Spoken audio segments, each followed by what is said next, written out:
Nigel Mansell is showing the Indy cars why he is called the Lion.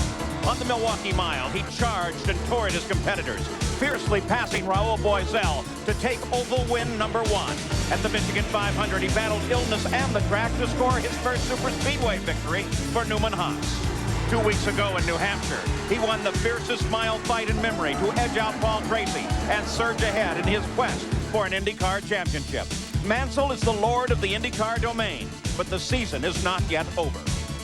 Consider the young gun of the circuit, Paul Tracy.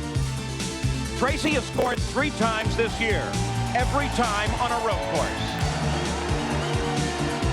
Here last year at Road America, Paul took his first IndyCar pole. Then, trying for a quicker lap yet, found disaster instead. Paul was not injured and was ready to lead the pack toward the first turn on race day. In the early going, he fought with teammate Emerson Fittipaldi and won. It was then that his youth showed through. He pushed too hard. Today, the story is the same. A devastating crash Friday and the pole yesterday. Will he ruin Mansell's championship dream? Or could Emerson Fittipaldi, now second in the points? This is Emo's kind of track. In '88, he took his second win here. Last year, his experience on road courses propelled him to the front as he started a streak that nearly gave him the IndyCar title. Can Emo begin a similar challenge here and now? Will the skillful, patient stalking of Fittipaldi track the Lion down? The run for the PPG Cup now continues at Road America. Beautiful Road America circuit at Elkhart Lake, Wisconsin. The Indy cars in the Texaco Haviland 200. We have so many stories to tell today. We begin with Gary Gerald. Paul, one of the amazing stories surrounds Paul Tracy and how he earned the pole position. Consider on Friday in a practice session, 180 miles per hour down the backstretch through the kink. Something apparently failed in the rear suspension. The car nose first into a barrier. It sheared off the entire front end. But thanks to new rules this year that have strengthened and lengthened the footbox area, this Nigel Bennett-designed Penske held up beautifully. Tracy escaped any serious injury. A crash recorder on hand chalked up 44 Gs. That's an astounding number. 44 times Tracy's body weight on impact. Here's the steering wheel that was in the car. Notice how it's deformed. The deformation here is where Tracy's helmet against the restraints of the belts actually went forward and impacted the wheel. More astoundingly, he comes back the next day in the backup car. He knocks Nigel Mansell off the provisional pole, denying Mansell a precious bonus point toward the championship. Now, the problem for Paul Tracy here in the cockpit is to get comfortable because he's far from 100% physically. He greatly stretched all the muscles in his neck and shoulders. He has bruises on his knees, legs, ankles. It's difficult to break. He's got 200 miles to go. He's already astounded his crew by qualifying on the pole after that dramatic accident. Now he's ready to try to astound us all again and go the 200-mile distance. Paul? So Paul Tracy will very definitely be a focus for the remaining 5 races of the season. He could be a spoiler in Nigel Mansell's potential championship. As we take a look at the points, Mansell is certainly the dominant power right now. But let's remember that most of his wins this season have happened on ovals. And the remaining races in the series, 4 of them are road courses. And Nazareth, while it's an oval, they still set up as if it were a road course. So Nigel Mansell very definitely has some problems yet to solve. For more on the Newman Haas team, let's go trackside and Jan Beekes. Well, Paul, it's a very special day for Newman Haas. It was 10 years ago today that Mario Andretti scored that first victory for Newman Haas. And over that 10-year period, they've scored 42 victories, more than any other IndyCar team. Right now, Nigel Mansell sits in the second position and Mario Andretti in third, partly because Mario is here testing and they found the balance on this car that all the other Lola teams have not been able to find. Now, in the morning warm-up, they were only third and sixth, respectively. They'll have to see if they have that speed in the race because this team wants to celebrate that anniversary with another victory. 50 laps, 200 miles lie ahead. 29 cars have qualified for this race, a wonderfully full field. As we take a look now at the starting grid. On the pole, it's Paul Tracy, who takes his second pole in a row here after a savage crash on Friday. Alongside is Nigel Mansell, the PPG point leader on the front row for the 8th time this year. In row number 2 to the inside is Mario Andretti, a 3-time winner on this 4-mile road course. And Raul Boisel, who has 3 runner-up finishes in the 1993 campaign. In the 3rd row to the inside is Emerson Fittipaldi, the defending champion of the Texaco Haviland 200.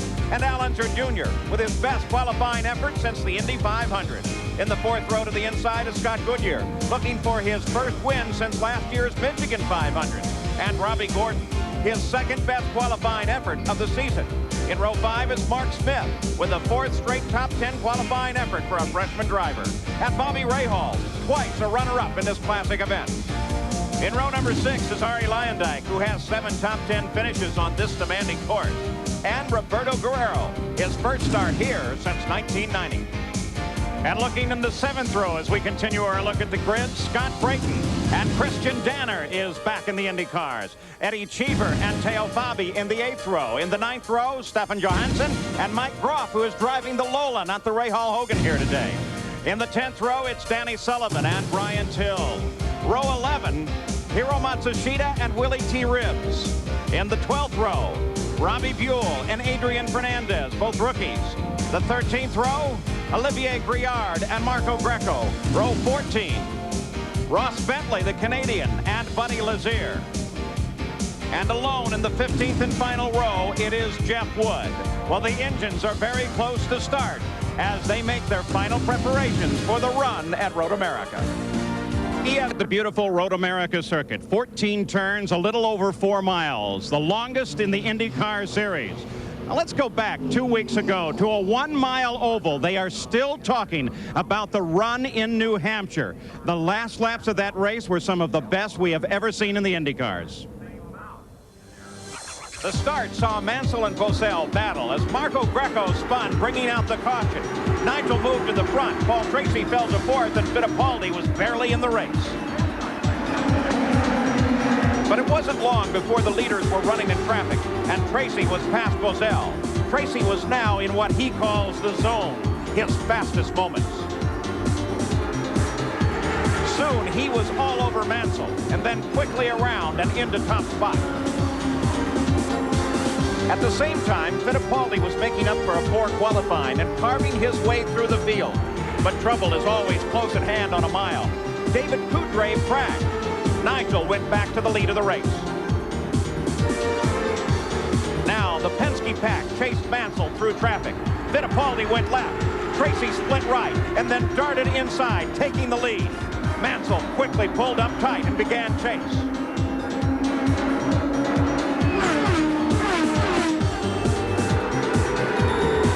Later, as Boisel tried to claw his way back into the fight, traffic and turbulent air sent him to the wall, and a DNF for only the 2nd time this year.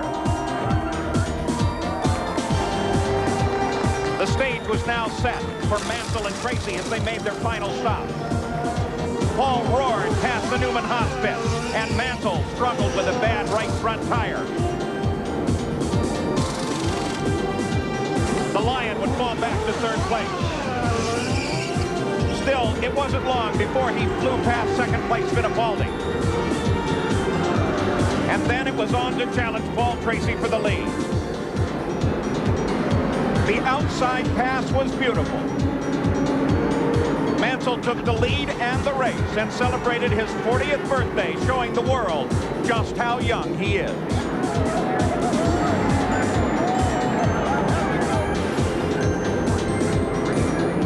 We'll all be talking about that run in New Hampshire on the mile for a long time to come. But, Derek, are you surprised at how Mansell's been performing on ovals?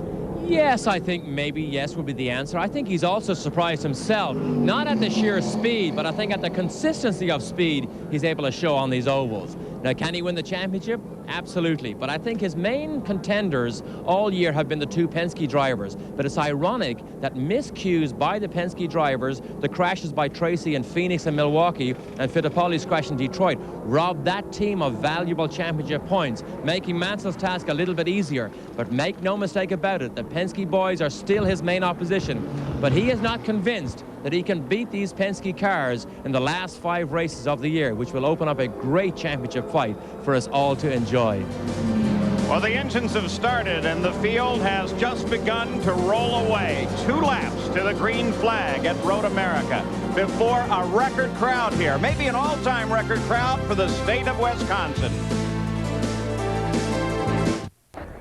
We welcome race fans worldwide now to our coverage here at Road America. The Texaco Haviland 200, Elkhart, Lake, Wisconsin. The field moving on the parade lap now. The look back from Nigel Mansell's car. One of our onboard cameras positioned on these Indy cars here this weekend. Danny Sullivan, not only an onboard camera, but Chevrolet engine technology gives us these data readouts throughout the race itself. Also on board camera on the nose of Bobby Rahal's car. Many of the drivers say this is the closest view you can have to what it is like in the cockpit of the car. So the field now circulating around as they prepare their cars, take a look at the situation on the track. A cloud layer lies overhead. So the field is ready, and we have now just a little over a lap and a half to the green flag. Indy cars all prepared as we welcome our global audience here today. And the track here, a little over 4 miles around, 14 turns, Derek. And it has almost everything here. Easy low-speed corners, demanding medium-speed corners, and some scary high-speed. Lots of passing opportunities here. Speeds along the straight in excess of 195 miles an hour in qualifying. Here is one of the areas you hold your breath. The carousel. If you make a mistake here, you're in deep trouble. Of course, this leads to a very fast section of the course down to the kink, and it's just around that bend that Paul Tracy had his problem on Friday, but still came back to take the pole. Now on the line here today, as we take a look at our race analysis, it is a 50-lap, 200-mile event. The race record 126 miles an hour, and Emerson Fittipaldi is looking for 2 in a row here, or an overall 4 wins, which is unprecedented at Road America. The real key factor there is that at lap 16 is really a critical point, the only lap for a fuel window if you want to make this a 2 pit stop race, and fuel is absolutely critical in the run at Road America. Speaking of fuel, let's go to Jan Vigas. Well, that's right, Paul, and as you said, fuel is always critical here at Road America, but you know, it's not the fuel this year that's in this tank, it's the fuel that's in the race car tanks. All the Lola competitors were up very late on Friday night, tearing their cars apart, looking into the fuel cells. The crews were up to the wee hours of Saturday morning. That is, most of the Lolas are not picking up all the fuel, Paul. They had to make sure they can get every drop. In other words, if you don't run 16 laps here and then 17 laps and pick up all that fuel, you can't make it in 2 stops. Mileage is no problem, but picking all the fuel up is. The field completing its first of 2 laps. They are now on the pace lap. Plenty of long time. Have to be very careful at this point not to burn too much of that fuel. Here is the Ford telemetry.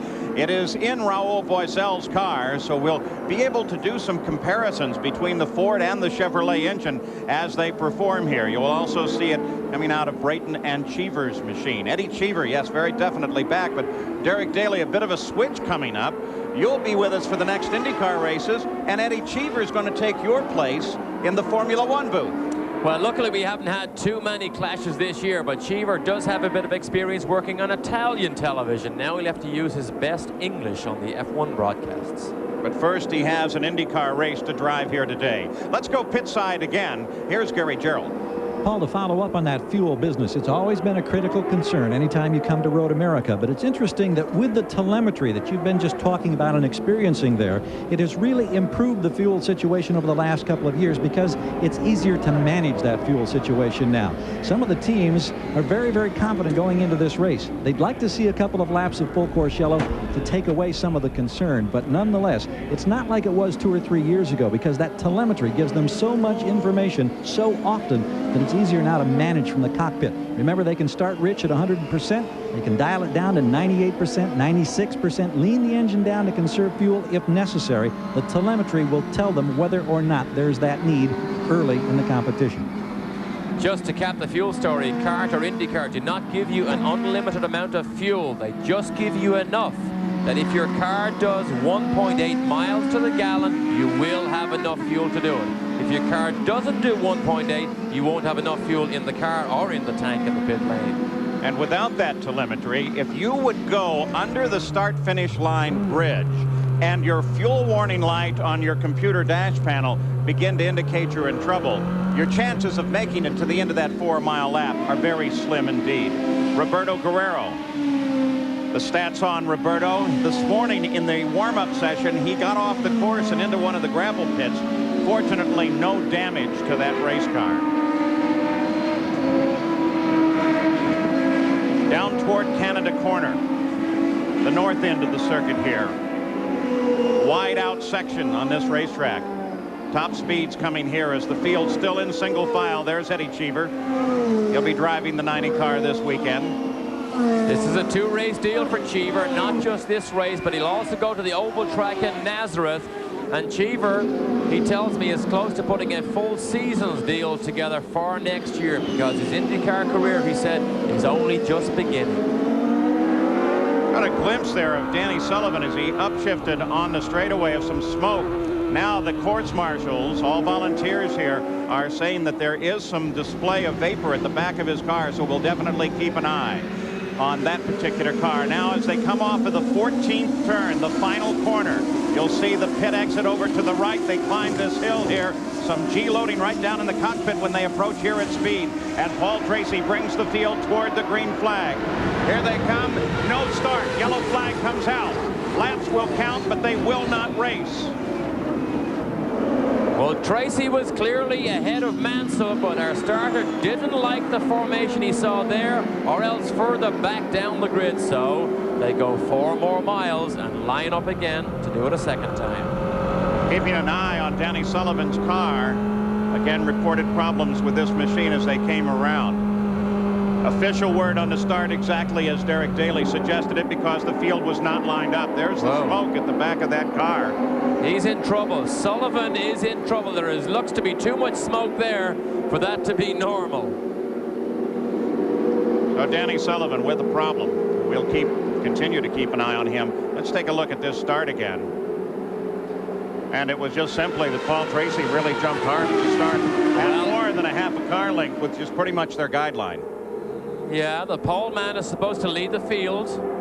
If the outside pole man, which is obviously Nigel Mansell, didn't go with them, that was the decision the starter made. And that was part of a question that came up at Detroit. What if the other guy, the fellow who's not the pole sitter, just jumped out of the throttle because he didn't like the way the start was going, let the pole sitter surge ahead? Still going to be some questions have to be answered there. Update on Danny Sullivan. Here's Gary Gerald. Ed Nathman and the Sullivan team huddling here. They've gotten the information from officials around the racetrack. They're speculating it may be a seal around the turbocharger, but obviously they don't know. They're very concerned, Paul. Well, it's a very prominent display of what looks to be oil vapor at the back of the car. And Danny Sullivan not showing at the moment as we look at the onboard camera, but a very, very serious problem potential for Danny Sullivan. As this is the first lap of the race, because of the fuel situation, they will count this lap and come back hopefully to a green flag as the field realigns. And we'll see if the starter, Jim Swintow, approves of this particular start. Paul Tracy came across the line, looked about almost 2 car lengths ahead of Nigel Mansell. Now Mansell falls in behind, and they'll come into formation here shortly. This is one of the most difficult areas of the racetrack here. It's a 4th gear left-hander under this bridge. You don't use the brakes, but you have to try and balance the car on the throttle, and only the very good handling cars go through there visually much, much faster than anything else. Now will they get it right this time? Much of the field is strung out as they come through 14. There is still time for them to align for the trademark of the Indy cars and the flying start. They climb the hill now. The starter gets his first glimpse of them at this moment. And we're green. Paul Tracy surges again to the front of the field. Nigel Mansell chases. Andretti battles for 3rd place against Raul Boisel as Mansell comes in right behind Paul Tracy. And Tracy leads them through the first corner. Now downhill and a tremendous set of elevation changes at this track. Emerson Fittipaldi looking for racing room as he closes in as well. Robbie Gordon actually went outside Emerson in that turn 1, but we're inside with Mansell very briefly, right up behind Tracy. Paul Tracy now has to hold off as Nigel Mansell does everything he can under heavy braking coming down into Station 5. Mario Andretti ducks inside of Nigel Mansell. They climb the hill still in the same order. Look at Robbie Gordon. Robbie Gordon is flying on this opening lap. Gordon gets around Al Unser Jr., comes up to the top of the hill. The rest of the field comes through safely. Now Paul Tracy begins to pull away a little bit. Keep an eye on that black car of Robbie Gordon as he lines up behind Raul Boesel. It's Tracy, Mansell, Mario Andretti, Boesel, Robbie Gordon, Al Unser Jr. Gordon has gone from 8th place right up behind Raul Boesel here. Gordon made some spectacular moves in that the first few corners here as they head to the high-speed side of the back section of the race course. And he got off and got back on and kept it under control. Now he's in trouble though. Look at Al Jr. has the run on him, but he's going to block him. He's going to block him. Look, down the inside. Little Al looks for room to the outside, can't find it. They go single file through here. Very difficult section of the course as they come up under the bridge. The view from Bobby Rahal as they head for that bridge. Now he's right behind that battle. Through the bend at 13, this is turn 14, and back to the pit straight for the first time in competition today, with the second lap of competition. The first one a yellow lap.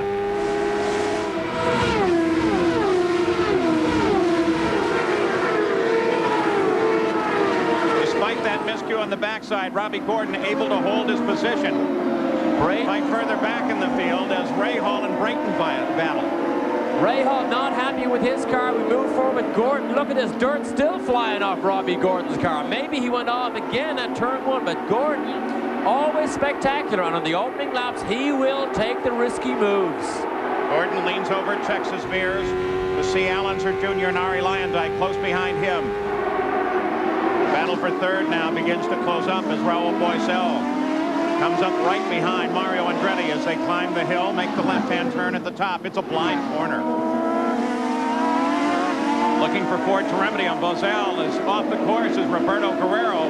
A quick off and back on, and as he climbs that hill and makes the left-hand turn into a section of the course they call Hurry Downs. The battle for third once again. There's the telemetry coming out of Raul Boesel's car. The impressive thing here is the speed.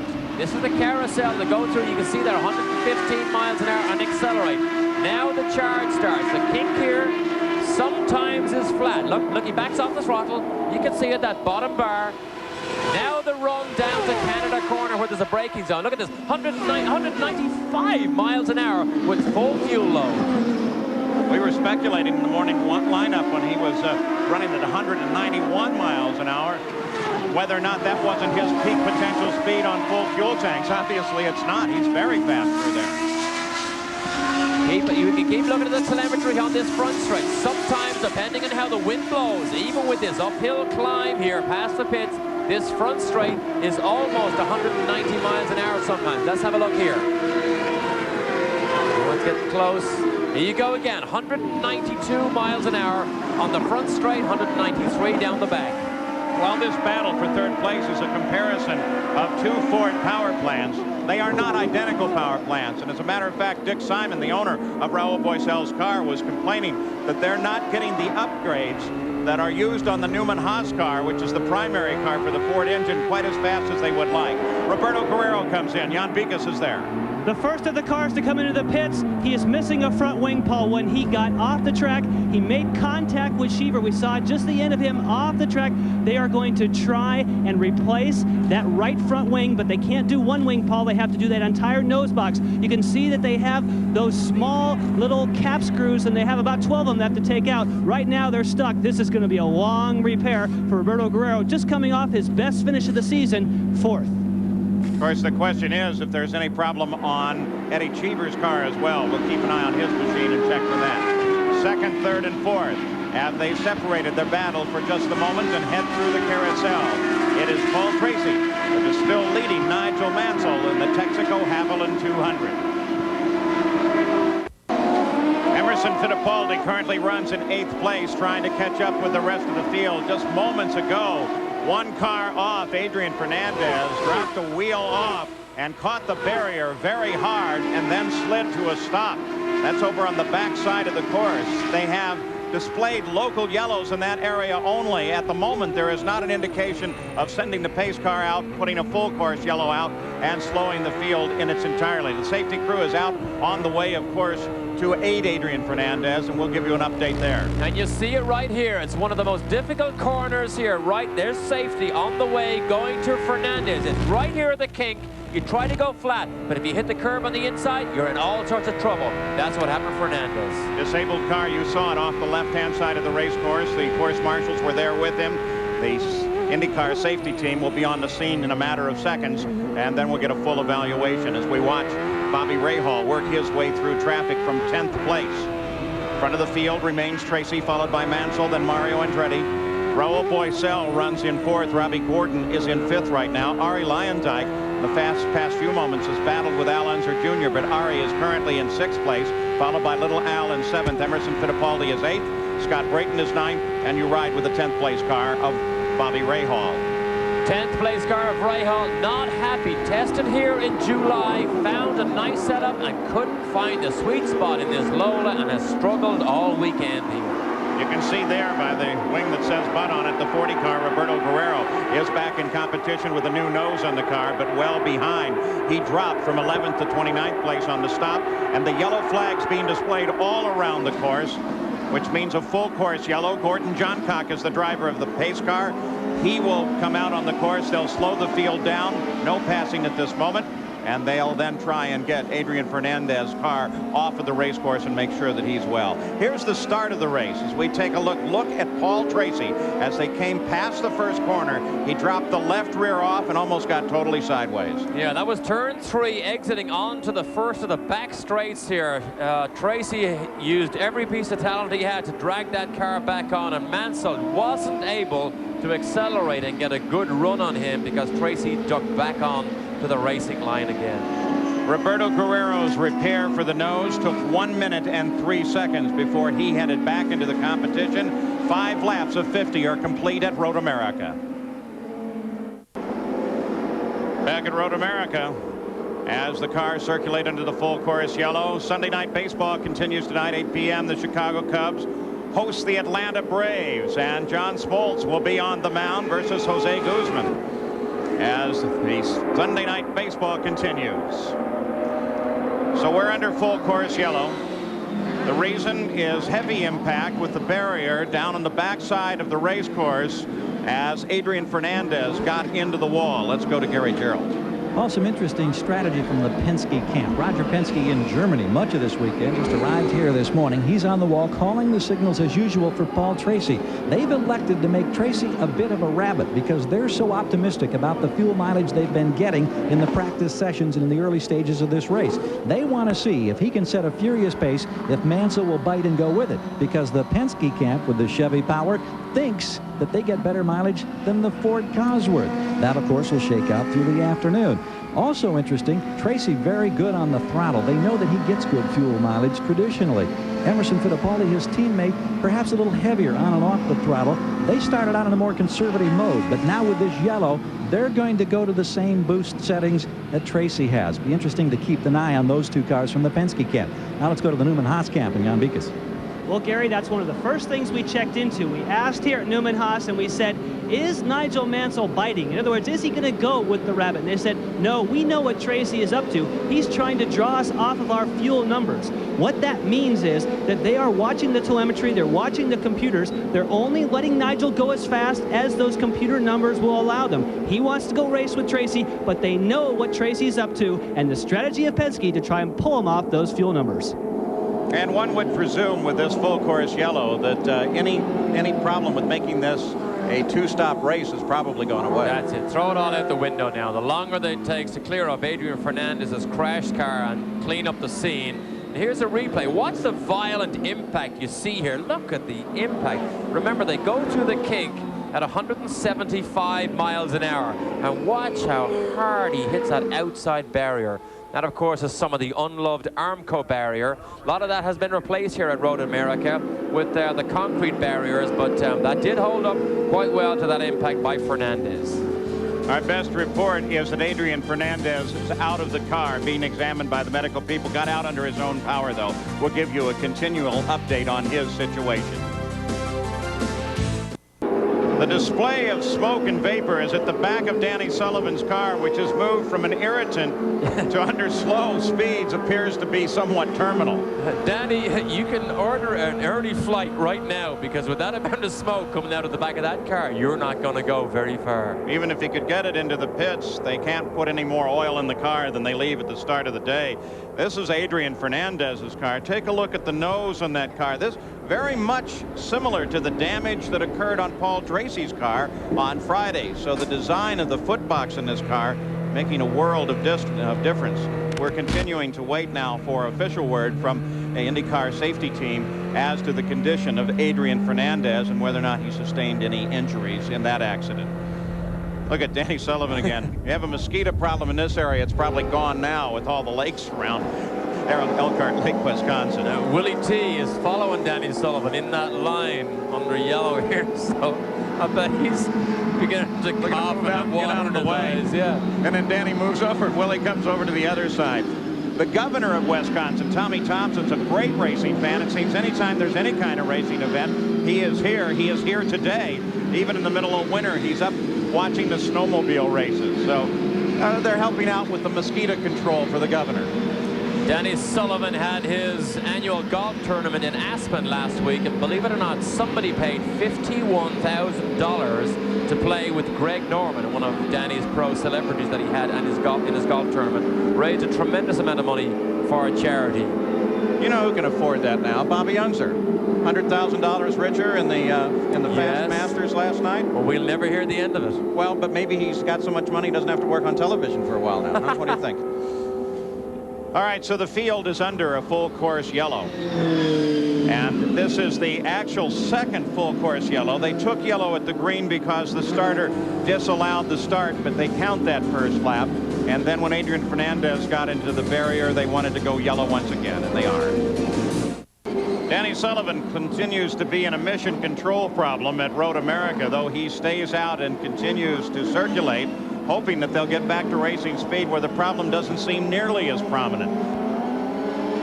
Full course yellow. They should be going back to the green flag as soon to the top of the field. Paul Tracy is the leader of the race, followed by Nigel Mansell, Mario Andretti, then Robbie Gordon. Raul Boisel pulled out of the line, came into the pits. They changed some tires and refueled the car.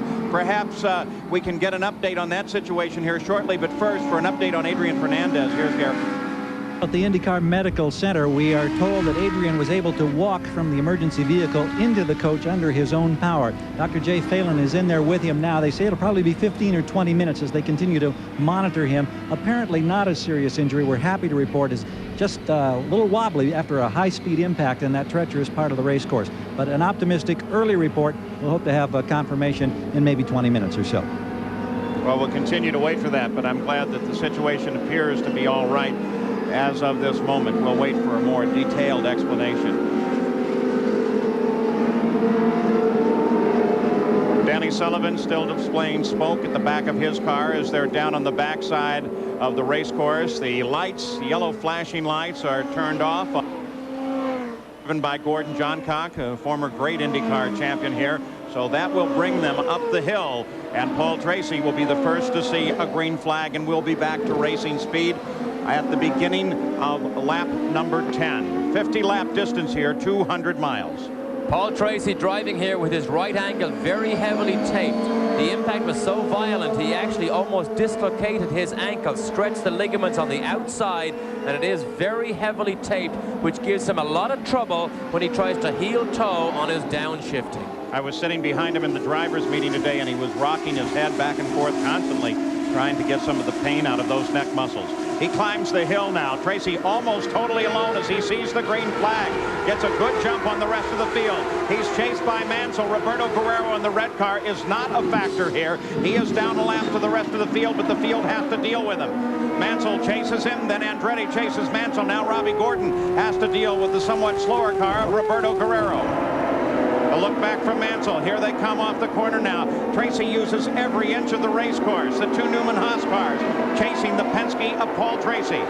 And that's Lyondike pulls out a line to get by Guerrero. There's nothing Guerrero can do. He really has to move aside and let those leaders by, but puts himself further and further behind. Look at Robbie Gordon. Robbie Gordon comes in to challenge Andretti, while at the same time Fittipaldi was challenging Lyondike. Gordon off the course again. It gives the position back to Andretti. Second time off the course today for Gordon. Now he's right back at Andretti. Experienced in off-track racing, so he spends lots of time on the grass and on the dirt. But on IndyCars, you got to keep those 4 black patches on the road. But Gordon, ever spectacular, but he just went in too deep under the brake. Look at the cue behind, though. Rahal goes inside Guerrero. Arie Luyendyk pulls up right behind Gordon, as does Fittipaldi. Bobby Rahal came alongside a slower car, appeared to be Guerrero, so he could get a good run into the carousel in a critical section of the race course. There is Rahal as he makes that turn into the corner, and once again, a wheel dropped off. Here comes Gordon running through. Now, that wasn't Gordon that time. That was one of the Newman Haas cars. Mansell or Andretti stuck a wheel off the track onto that dirt. Let's get an update on Robbie Gordon's engine. Here's Jan Beekes. Well, when we see Robbie Gordon chasing Mario Andretti, what you have to keep in mind is, yes, they're both Ford power plants, and we know that Robbie Gordon is Ford's favorite son, but he doesn't have the latest updates that Mario, Nigel, and Arie Luyendyk have, which are some new camshafts that reportedly make 40 more horsepower at the top end and 12 more horsepower everywhere else. So Robbie Gordon, the top man as far as Ford is concerned, as far as Ford's future, but a lot of the other Ford teams, Paul, will not have these new camshafts until later on. But right now, obviously, he's able to hang on to Mario Andretti. 40 horsepower off camshafts. That would seem to be a remarkable figure. Well, it's actually a combination of the induction, the plenum, the induction manifold, and now the latest camshafts. I don't know whether it's 40, but it's certainly a lot more horsepower than they started the season with. Common knowledge would suggest to you that 3 horsepower could mean a mile an hour down a long straightaway. Now watch what happens here. He's actually a car length behind Mario when he makes the charge. Now right here, he probably realizes he's in trouble. Now watch what Mario does. He sees him go off the road, and now he takes avoiding action. Look at Mario, turns left, says don't hit me, and just snatches that position back again. We mentioned that during the yellow, Raul Boisel headed into the pits, did some tire changing, refueling, and headed out. Gary Gerald, what was that all about? Paul, it was a matter of miscommunication. At the point where Boisel was on the racetrack, he didn't get a clear radio contact with the pit. They told him to stay out. He thought it meant come in. He came in. They had planned a 2 full stop and a splash at the end for fuel. Now they get their splash early. They've still got 2 full stops more than likely ahead of them in this race. So just a little miscommunication on a radio glitch. You saw there the tire tracks of Adrian Fernandez, that he never actually got to the curb before he lost control and shot off the road. Raul Boisel works his way up through the field now as he comes around Mike Grob. He fell back to 19th place in passing Grob. He's now moved into 15th as Stefan Johansson comes off the course. The continuance of a terrible weekend for Stefan Johansson. This car did not handle well from the time they unloaded it from the truck.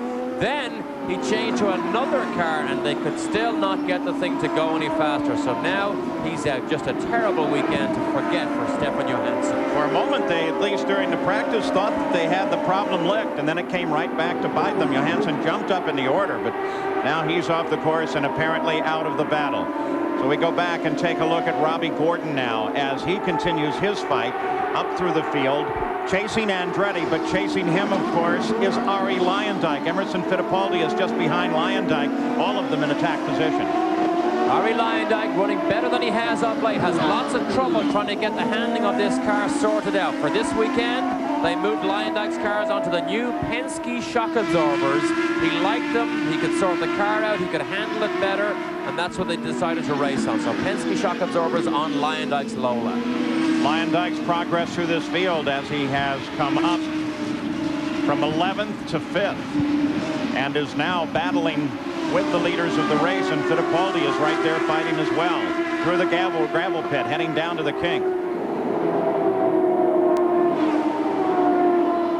They're going to get Stefan Johansson off the course by sending just a tow vehicle out. They will not go full course yellow for him. They can get him safely off the course with only local yellow coverage. Let's get an update on Stefan Johansson from Gary. Well, Tony Bentonhausen and the crew mystified. They say that from the radio conversation, the car just went dead. So they're getting all the electronics gear that they can assembled on pit wall, hoping that he can get a tow back to the pits, and then they can experiment with the various black boxes and possibly get him out. But once again, this tough luck and run of frustration for this team seemingly continuing, Paul. Well, the order is, with 12 laps of 50 now complete, Paul Tracy leads it, followed by Nigel Mansell. You get a look at Robbie Gordon, who runs in 4th. Mario Andretti is chasing Mansell in 3rd place. Then Ari Lyondike in 5th, Emerson Fittipaldi in 6th, Bobby Rahal is 7th, followed by Eddie Cheever, Al Unser Jr., and Teo Fabi.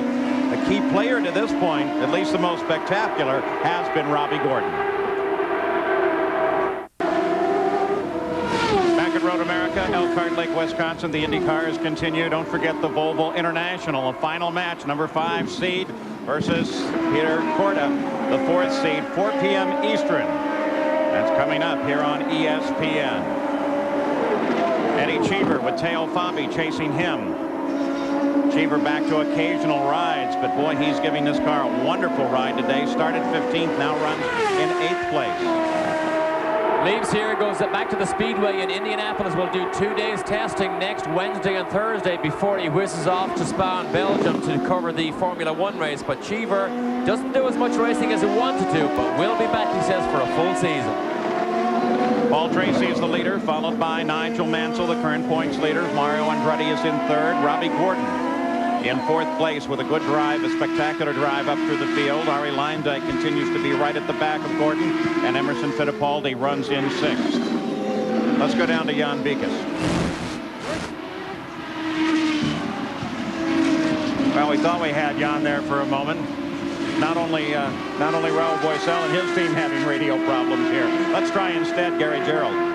Well, I think Jan is down the hill on the approach, coming up the hill into the pits, talking about position, and you know there's a chicane of cones to slow the teams down, and he was going to talk about the importance of being first into the pits for Newman Haas.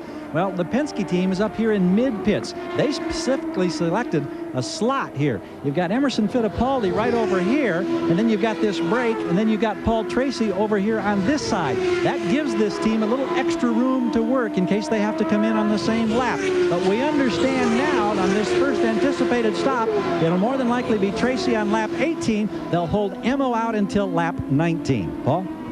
We watched Paul Tracy. Nigel Mansell really turned up the wick. He just cut a lap at 130.8 miles an hour. That is the fastest lap of this race thus far. There you see Mansell as he comes out from under the bridge. And the tremendous lead that they have over this three-way battle developing now for 3rd place, with Mario Andretti currently occupying 3rd. One of the problems that Mansell thought he would have is this Penske, as the race goes on, does not use its tires or wear its tires out as quickly as the Lola. That's why as the race goes on, lap after lap, the Penske doesn't seem to lose the grip, and the Lola has shown tendencies to go off the pace as the race goes on, but he's in the fight right now. Lyondike on station just behind Robbie Gordon, as we'll go back and take a look at Danny Sullivan and his telemetry. Unfortunately, we don't know how much oil's in this car. Well, to the surprise of everybody, Sullivan is still out there, lap 14. I'm sure to the surprise of himself, because there's no doubt he saw that smoke. Very often it's a leaking seal in the turbocharger that causes the oil to leak in, particularly when he's going slowly. Maybe that he's at racing speed is actually better. Look at the lateral G's, almost at 3, pulling to the left. Danny Sullivan rides in 16th. We'll let you ride with him.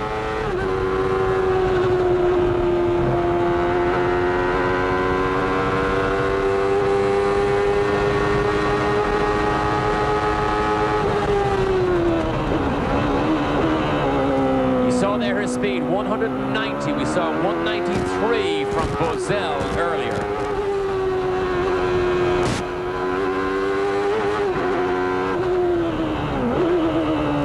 Third gear corner.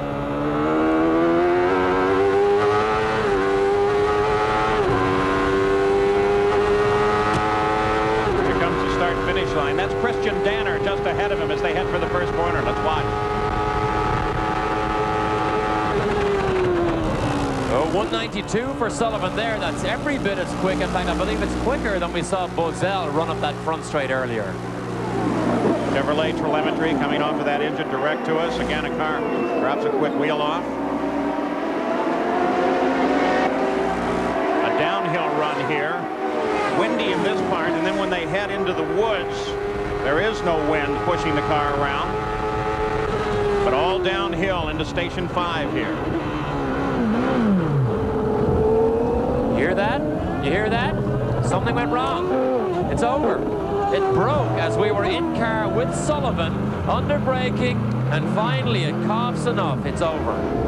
Certainly not unexpected. He'll try to get the car off of the edge of the race course. Now plenty of oil coming out of the back of that car. Then he had to put his foot on the brake, keep him rolling all the way down the hill. Maybe that's his intention. Yeah. Let's see what he says. Shows to the track marshal, will I go back? Will I roll down? Somebody obviously said no. Shows you how much of a grade there is there. As Danny's saying, get me out of this place. I really don't want to sit here. Local yellow covers Danny Sullivan's car in that position as his day is done. Leader is still Paul Tracy. He crosses the line as he increases the pace at 132 miles an hour. Fastest lap of the race thus far on the last lap for Paul Tracy.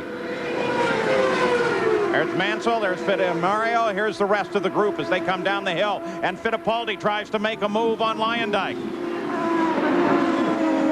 Leyendijk runs in fifth. Fittipaldi trying to get around him. And remember, for the championship fight, it's Emerson that needs to finish ahead of Mansell. Remember, Tracy is 40-something points behind, so the chances of him catching Mansell are slim. But Emerson is a long way back here. He needs to get closer, and he needs to get ahead of Mansell to increase this championship fight.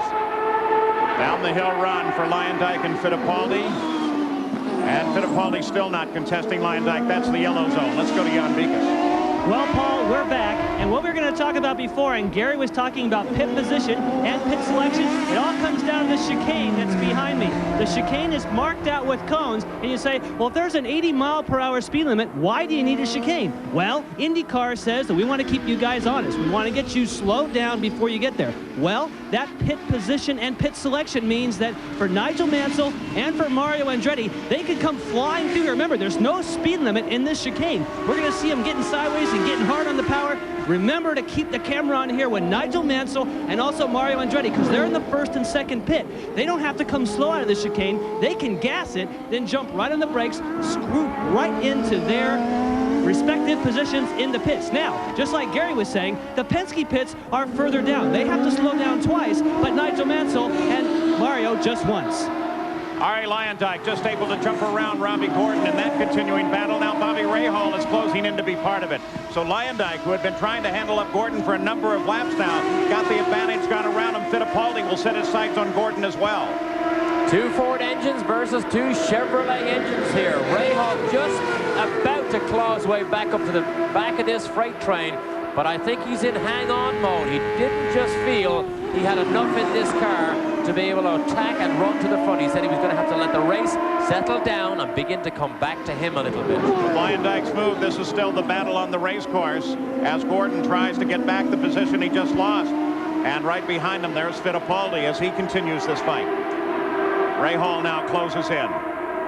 Of course, the Ganassi team will leave Lola and run the new Reynard Indy car that is being designed and built in England as we speak. However, development continues with this Lola, and Leyendijk has a new front wing design on his car, which I believe Rahal is the only other one that enjoys such a similar design. They're still showing a yellow flag at Station 5, the bottom of the hill, despite the fact that they already have Danny Sullivan under tow and will get him off of the race course. The race started under yellow as Paul Tracy got a bit of a jump on the rest of the field. They ran one lap under yellow, went to green. Paul Tracy has led ever since then. They went to a full course yellow when Adrian Fernandez got into the barrier and got in very hard, but he climbed out of the car and walked away, and we've come back to racing with no change at the front of the field. Paul Tracy and Nigel Mansell lead it. In third place is Mario Andretti, but they are laid out for Paul Tracy as Tracy comes up the hill, heads for the chicane, and for what should be the first of two stops, Gary Gerould is there. Well, the moment that these teams wait so anxiously for, they want to display their skills, their capability. They're ready now. The Penske team for Paul Tracy. Here he is, perfectly on the mark. The young driver hit it right on the nose. No word about any discomfort in the cockpit. Remember, he's far from 100% physically, but they love the way the car's been working. They like the fuel mileage. Everything is very positive. Mansell is in. Tracy's out in 14 seconds. Let's go to Jan. Nigel Mansell just screams away, Gary. They waited for every last drop of fuel. Not one change on Mansell's car. He's away. Here comes Mansell. Tracy already out of the pits. Both of them have to be very concerned with the speed limit in the pits. Robbie Gordon is in the pits as well. All the cars theoretically should come in on this stop, save perhaps Bosell, because of the splash and go that he got earlier. And you can see Gordon's not happy with the handling of that car. We saw them take front wing out of his car. Obviously it oversteers. That's what slowed it down a little bit. That maybe allowed Ari Lyondike to move ahead, which has now given him the lead. Very temporarily, though. Lyondike stayed out, as did Fittipaldi, Raoul Boisel, and Mike Groff, so they run first through fourth. But on the next lap, they certainly will have to come in. Well, three of them will. Remember, Boisel made a stop earlier. Right to the lead. So, although Boisel made a miscue, if this race fell into his hands, if there was another yellow, that actually may have been a good move earlier to come in. So the key question will be, how will Raoul Boisel come on in relationship to both Paul Tracy and Nigel Mansell as the rest of the cars go in for their pit stop? Currently, you're looking at the 10 car. That is Ari Lyondike, and he is the leader. He can't stay out much longer. He's probably on his way to the pit lane now, having done 18 laps. 16 was the magical lap number before we had that lengthy yellow. What's he going to do? Through the final corner, yes, he comes over to the right and up the pit road, so he will relinquish the lead, as will, we assume, Fittipaldi. There he is. But Raoul Boisel stays out, as he should, because he picked up fuel in the early going. And they look so slow and controlled when they do 80 miles an hour coming down this pit lane. They're in together. This is a fight between the two crews. And Paul Tracy comes around both of them. And Tracy picks up the lead of the race, but Raoul Boisel may have fallen into a position that puts him into second place as the first round of pit stops are now being completed in the Texaco Havoline 200. The Texaco Havoline 200 as you ride with Nigel Mansell. He is in third place.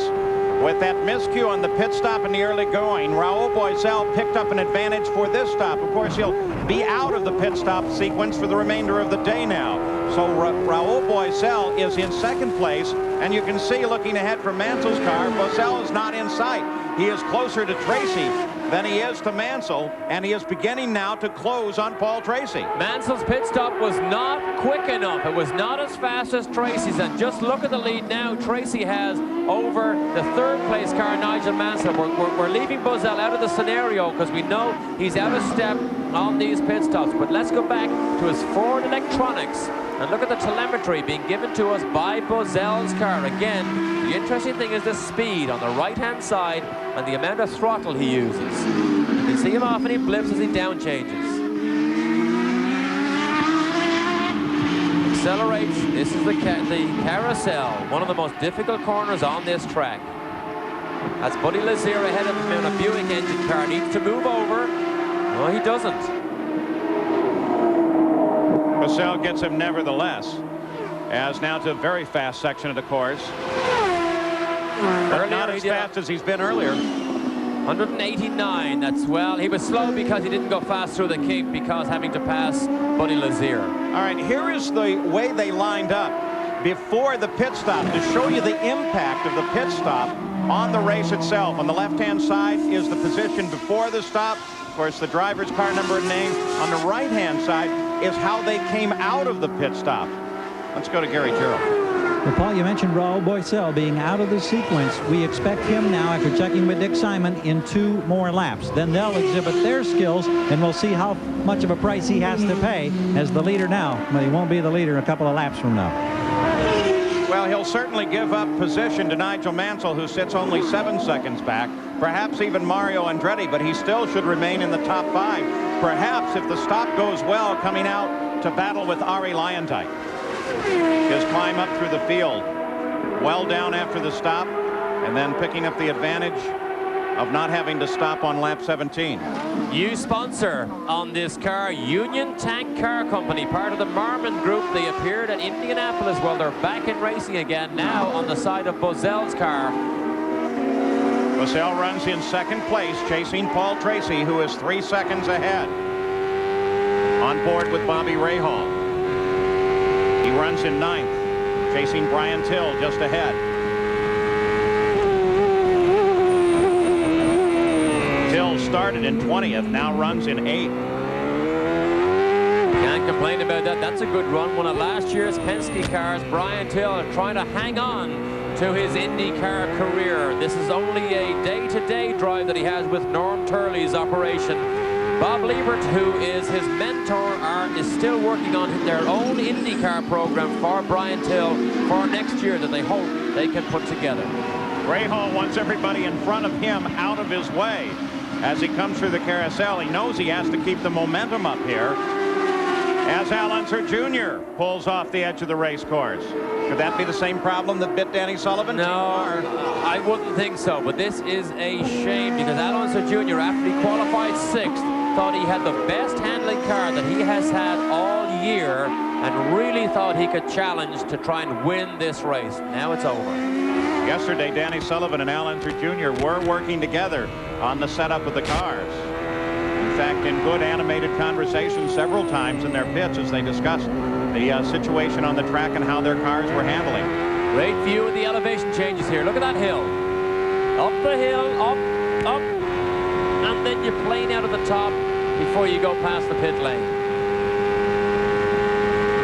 190 miles an hour we see almost everybody do. This is 4th gear. 4th gear. Now we go downhill. This is a 2nd gear corner. You can hear Rahal make 2 changes. And then you blast it back again. These engines work so hard here at Elkhart because of these long, long straights. Run down here, Teo Fabi is being called into the pits for a pit speed violation, stop and go penalty. That's Teo Fabi in and out. They are also saying that a black flag will be displayed to Emerson Fittipaldi for a pit speed violation. You saw the yellow flag there at the top of the hill off to the right. That's for Al Unser Jr.'s car sitting off in the gravel. Little Al's working on the car. Gary Gerald, can you help us with this? Quick word from Rick Gallus, gearbox problems for Junior. That's what put him on the sideline, Paul. Only 3rd DNF for little Al in the last 2 years. And that's where he was, back at the gearbox, checking it out. And lots of speculation as to what he will do next year. Will he stay in IndyCar? Believe it or not, Al Unser Jr. wants a Formula One opportunity, and Bozel is in. So Raul drops out of 2nd place and heads into the pits. Gary Gerald waits for him. I'm glad you mentioned that 2nd place, Paul. We inadvertently had him in the lead. Forgot that Tracy had the 3-second advantage. Now Raul, a couple of laps out of sequence, coming down pit road. We have him in sight now with the crew. We shoot from the front. We look from the back as he comes to a stop. Dick Simon's team that has stepped up so dramatically in the last couple of years. They've done a marvelous job with Bozel all season long. We don't see any changes up front. They clean out any debris from the radiators. They're ready. He's off the jacks. 14.7 on that stop. And how does he come out? There comes Bobby Rahal and Robbie Gordon and Brian Till down the hill. They run 7th, 8th, and 9th. And so Raul will drop back as he battles with Brian Till. And it is a battle. That is a fight for position right there. So Bozel on cold tires, full of fuel, is a battle for 9th place. Stefan Johansson back under power and follows him down the hill. So whatever his problem was that pulled off, they got that fixed and he got back into the fight, though he's well behind the field. You are allowed to tow these cars back to the pit lane. You can work on them. You can get them to go again, and away you go back into battle. So the early miscue on the pit stop put Bozel up to 2nd, then dropped him back, but still he remains in the top 10. The front of the field, it is still Paul Tracy. You ride with Bobby Rahal, and Nigel Mansell is now running in 2nd place, his teammate Mario behind him. the Texaco Haviland 200, Robbie Gordon got around Bobby Rahal just a moment ago, so now Gordon runs in 6th place. In the meantime, they brought Emerson Fittipaldi in for a stop-and-go penalty for the pit speed limit violation. This could have a terribly adverse effect on his championship. A terribly frustrating thing for a driver to have to deal with a stop-and-go penalty. But here's Gordon on the charge again, inside Rahal, his favorite position, turn 5. This time, he stays on the racetrack, and look what he does. He blocks Bobby Rahal on the run up the hill and under the bridge. We're at the halfway point here in the Texaco Haviland 200. Let's get a further update on Adrian Fernandez. Here's Gary. Dr. Jay Phelan is alongside. He's been observing, of course, Adrian Fernandez and treating him. Doctor, what can you tell us about his condition? Well, it appears that Adrian's only injury is a bruised left kneecap. He was a little woozy when he came in, and he couldn't put everything together as to the sequence of the accident, but he's starting to come around. He's remembering a lot more now. He has no head injury that we can tell. Well, we're pleased to hear that. Thank you so much, Jay. Thank you. It's remarkable considering the accident that we saw that only a bruise results. Just be thankful that IndyCar continue to make these foot boxes stronger and continue to move the driver's feet further and further away from these violent impacts, because don't make no mistake about it, violent impacts will continue, but it's better to have the driver, not his feet, not to be first at the scene of the accident. Let some bulkheads be there first. Now here's the end. It looks like the end of Mark Smith's day. Boy, look, he crossed over the racing line there. I hope he cleared his mirrors there first. But Mark Smith did a remarkably good job in qualifying all the way up in 9th place for a team that doesn't do every race. Mark Smith heads up the road to the pits. They'll take a look at that car, find out what's wrong, hopefully get it back into the fight. Mark Smith, one of those new young drivers in Indy cars that is certainly going to be someone to watch in the future. Watching right now, one of the new drivers is Paul Tracy. He leads this field. If his job is to be the rabbit and draw out Mansell, they have not drawn out Mansell. He has a solid lead over Mansell, but he may also be on his way to winning this race. The crew fell over Mark Smith's car. And there he's passing the invisible Indy car. All I can see is the wheels. Of course, this is a new grey paint job on Dale Coyne's car, driven by Robbie Buell, which represents Simon. Simon, of course, is the distributor for MyJack Equipment, and of course, this is their local home race here, so the car represents their local or their corporate colors. I don't know, great car on a great track on a gray afternoon. I'm not so sure. Paul Tracy just in front of him. There's Robbie Buell. Had a terrible time at Indianapolis. Went there with 2 cars and had 2 horrendous crashes. Almost stopped his season. Sent Dale Coyne back to the bank to try and scurry and gather up more cash to put another car under Robbie Buell, the reigning Indy Lights champion. One of the things he does is he's involved in the Racing for Kids program. And before he came here this weekend, he went to the Weiler Children's Hospital in Chicago to see 100 sick children. He does it regularly. The penalty for Emerson Fittipaldi dropped him from 5th to 8th. Let's get an update from Gary. We understand from the Penske camp, Paul, it was 92 miles per hour on the violation on the entry into the pit. What the Penske people are unhappy about is that they came in with Ari Luyendyk. They said if Emma was going 92 and was right behind Ari had to be going too fast. No penalty for Luyendyk. We don't have any other word on that situation. It's dropped Emma back, I believe, to 8. He lost 3 positions as a result of the stop and go. And of course, that has been much of the argument all along. They have 3 people reading the speeds up and down the pits. Now those 3 people then have to read on a track like this when virtually half the field comes in for pit stops all on the same lap.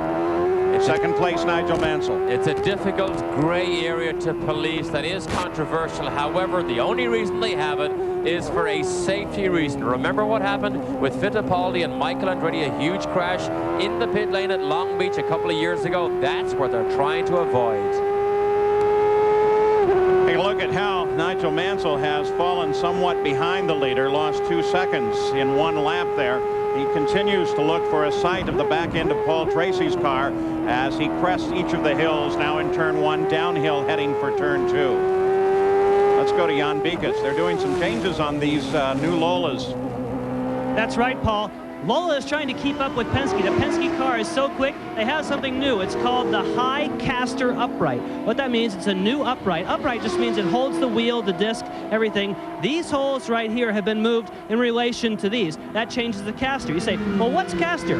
This is what we're used to seeing as a caster. You see them on your shopping carts. You try and push them around, and you can hardly keep them in a straight line. More caster means, it actually means more angle, which means self-centering on the wheel. What that does for you on an Indy car is that in the slow turners, when you turn the wheel tight, in the slow corners that is, it gives you more camber and more grip. It seems to be helping here in the slow turns. Only Mansell right now and also Bobby Rahal have these uprights. Well, at the moment, there is no real evidence that it's caught up to what Paul Tracy is capable of doing, though. As Mansell continues, 14, almost 15 seconds behind the leader of the race. There is no one in contest with one another anywhere on the circuit here at Road America. Fans here at Road America in the last few seconds. Ari Luyendyk trying to get around Hiro Matsushita. And he lost control. Now watch Luyendyk. Watch the curb. He tries to get over the curb and he hits the guardrail. Look, bang, knocks the rear suspension off the guardrail in his haste to get out ahead of Robbie Gordon. Now what's this? Oh, he tells Matsushita what he thinks, or Matsushita, however you pronounce his name now. Yeah, they change it about every 6 months. They say the pronunciation is now Matsushita. Apparently, not enough of a glance to do any damage to the car. Well, how can look what Mansell did in Indianapolis at over 200, smacking into the turn 2 wall, and continued on in the final laps of that race. Now watch Rahal here. That's a Chevrolet engine versus the Ford. Can he catch Matsushita on this front straight? Oh, he gathers him up. Look at this. Look at it. Right under his rear wing.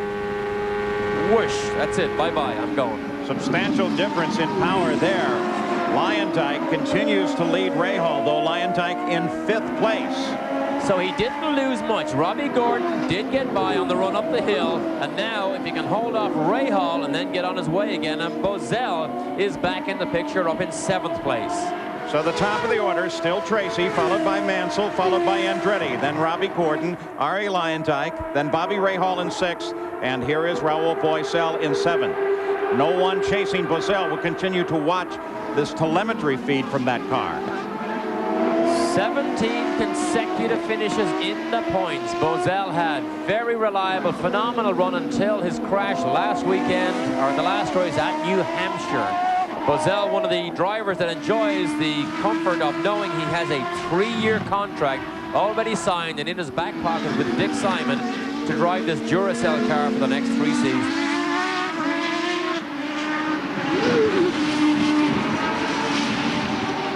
Bozell moving to stretch up. We take a look at Rahal, who is in pursuit of Luyendyk. There's Luyendyk just ahead as they slam down toward Canada corner. We'll take a lap with him and listen.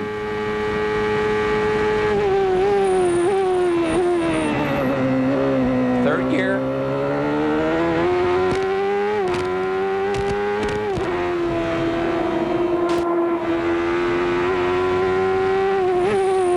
Third gear corner here.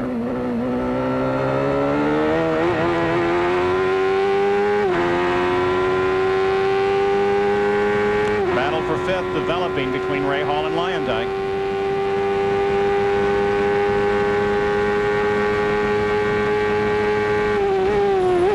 You can hear he just uses 5 forward gears. There are 6 available. You don't have to use them because they're available. 5 is the norm for the front runners here. He's catching Luyendyk.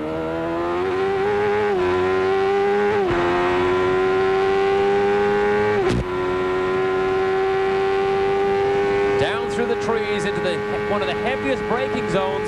Turn 5 all the way down to 2nd gear.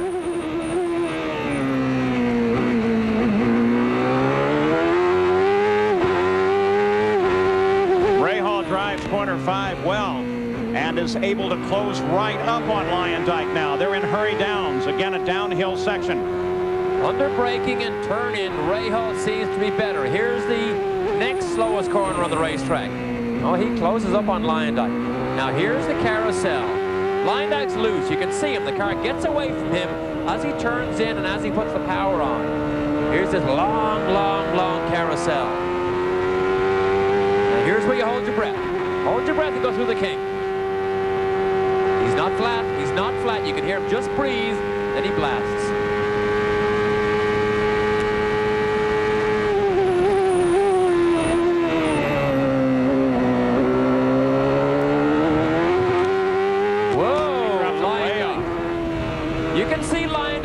Tracy fights that car all the way, and that time he stuck the outside wheels off on the dirt. Now he blocks Rahal by going down on a tight inside line. He's going to have his hands full to hold Rahal off. Do we see rain? Yeah, let's keep an eye on that, because I think before they wiped the lens clean, we were seeing rain, and one of the corner stations is in fact reporting, now they don't say rain, they say some moisture. Well, that could change the complexion of this day.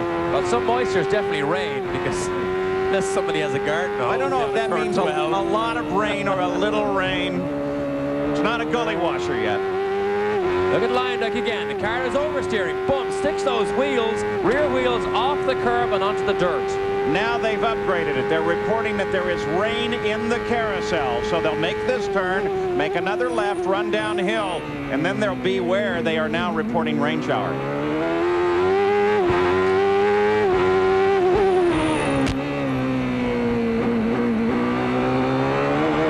This is a great fight here. Great fight, Rahal and Lyondike. Lyondike has the legs on Rahal down these long straights, but when they get to the braking zones of the corners, Rahal is better. Here comes the carousel. This is where they were reporting rain. Oh, you can see it. See when the camera lens clears there, you can see there's moisture. Not enough to really affect performance just yet. But under the possibility that there will be rain there, what are they doing up in the pits? Already they are beginning to think about the rain tires. They are stacked and ready to go. Though the possibility of rain is here, the rain itself has not fully arrived. The leader is still Paul Tracy. Road America, where Paul Tracy is still the leader of the race, chased by Mansell. Next Saturday night, Winston Cup NASCAR racing with Bob and Benny and the gang, live from Bristol, Tennessee at 7:30 Eastern Time. Don't miss it. Paul Tracy handling traffic now. Very thankful for the efforts of Don Andrews and the Tony Lama Sports Medicine Center. That is a traveling sports medicine center that comes to all the IndyCar races. And Tracy spent every available minute over there being tended to with physical therapy to try and help his neck and his ankles so as he could do 200 miles an hour today. Let's go pit side, Gary Gerald. Well, Paul and Derek, you talk about that crash that Tracy experienced at the head of the show. We said there was a little device on board that measured the impact for milliseconds at 44 Gs. That's an astounding number. Here's the little black box unit that makes that measurement. GM Motorsports Technology Group has these available. Teams at their option can bolt them into the race car, into the chassis. This little device, 2.2 pounds, battery operated, about the size of a club sandwich, has sensors in here that will record impacts up to 200 Gs, and it will sense those forces as many times as 2,000 times per second. A unique little box. The engineers download the information into their computers. They take it into a laboratory. They put it now in a dummy or an impact sled situation, and they take that information. They give it to car designers for passenger cars, for race cars, to design stronger, safer vehicles for all of us in the future. Quite an innovative little box. And how good do you think the Penske team is? Well, normally the cars are shipped over and they build them here in Reading, Pennsylvania. They're so backed up that the boys in Poole in England built this car here that Paul Tracy jumped into, and this car immediately was fast and on the pace. So even the boys in England are able to bolt these cars together, and they're instantly on the pace. Actually, a substantial rebuild, because this was the car he crashed at Indianapolis. Jan Beekes, Nigel is in. Nigel is here. He stopped right on the marks. We checked with the crew. They're not expecting to make any changes, just 4 tires and filling up with fuel. The 4 tires are on. They're waiting for the fuel. The fuel will come slower now, Paul, because there's not as much to push it into the car. They say, no, now you've got the fuel. He's underway, lights him up, and he'll be careful of the speed on the way out. Mario is pitted behind him, just finishing his service. 16.9 seconds for Nigel Mansell in and out. He is being very careful. You see the rest of the group coming in. Bobby Rahal came in a lap ahead of everyone else. And here, as Mansell moves back up to speed, the rest of the field, Ari Lyondike and company, are coming down again. But remember, they are running a lap out of sequence, and Raul Boesel is about 8 laps out of the sequence.